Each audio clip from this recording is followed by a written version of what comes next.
भारतीय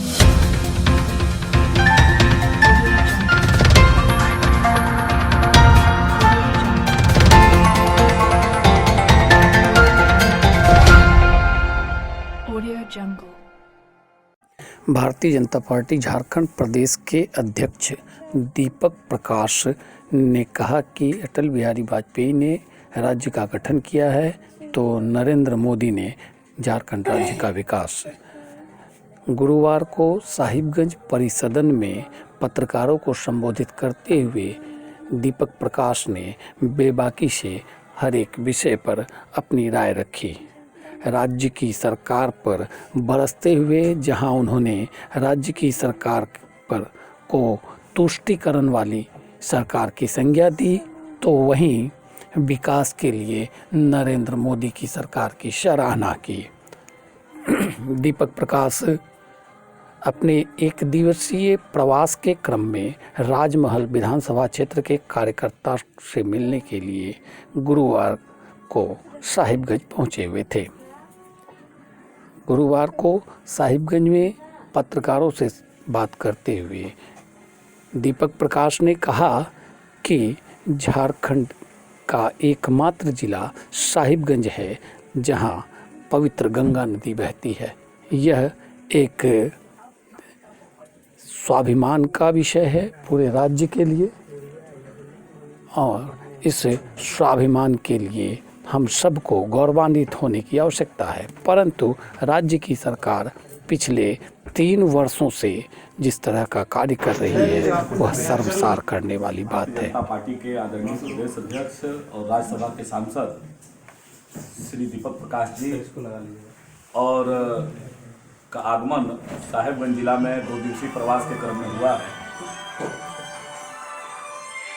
आज दूसरे दिन उनके साथ पार्टी के प्रदेश के महामंत्री और राज्यसभा के आदरणीय सांसद श्री आदित्य साहू जी, हमारे प्रदेश के प्रवक्ता आदरणीय श्री सरोज सिंह जी हैं। हम आग्रह करेंगे आदरणीय अध्यक्ष जी से कि आगे साहिबगंज जिला प्रकार से उनको संबोधित करें। हम सबको जानते हैं कि संथाल परगना की पवित्र भूमि में लगातार मोदी जी की सरकार के द्वारा विकास की गाथाएं लिखी जा रही हैं।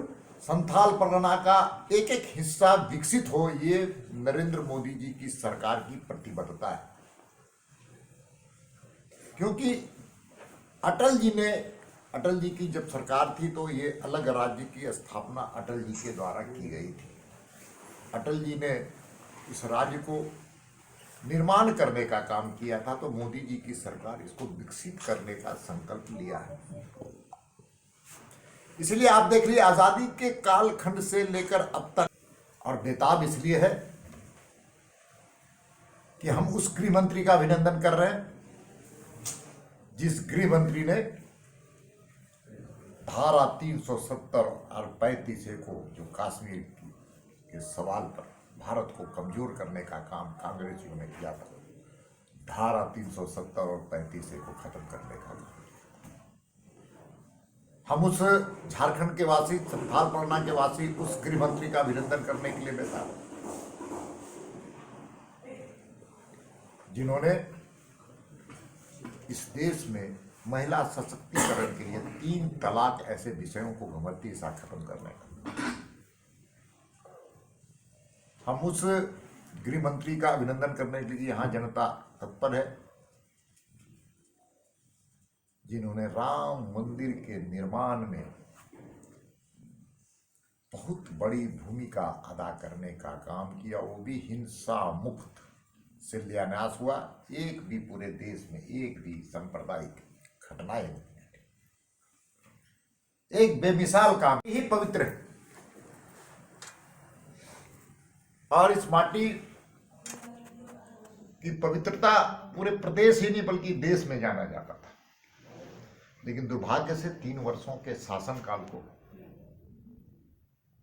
यहाँ की मानुष और माटी के पर ये सरकार ने पकड़ी।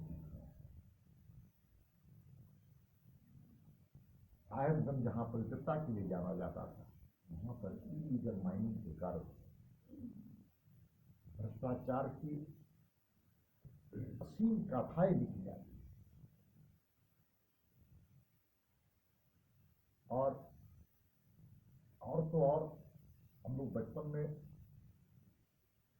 तस्करी की कहानियां सुनते थे। मुंबई समुद्र के माध्यम से, समुद्र के मार्ग से सोना की तस्करी होती है, हीरा की तस्करी होती है, कोकीन की तस्करी होती है।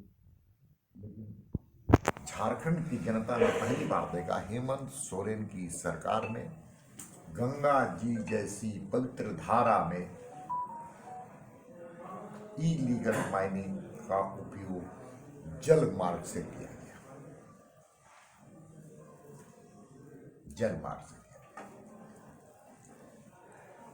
और जिस ये प्रकृति प्रदत्त है, हमारे पास माइनिंग जो माइंस है, माइनिंग है, मिनरल्स हैं, वो हमारा नहीं है, वो प्रकृति के द्वारा दी गई चीजें, प्रकृति प्रदत्त है। और जब प्रकृति प्रदत्त है तो ईश्वरीय चीज है। वो ईश्वर के दिए हुए चीजों के साथ पूरे प्रदेश में और खास करके साहेबगंज में छेड़छाड़ की गई।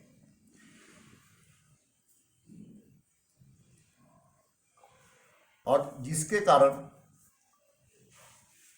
कुछ शागिर्द जो दीपक प्रकाश ने विभिन्न मुद्दों पर बेबाकी से अपनी राय रखी। उन्होंने कहा कि झारखंड प्रदेश में बांग्लादेशी घुसपैठिए राज्य द्वारा संपोषित हो रहे हैं। 1932 का खतियान के आधार बनाते हुए राज्य की सरकार घुसपैठियों को अस्थायी नागरिकता देने के पक्षधर है, जबकि भारतीय जनता पार्टी इसके विरोध है।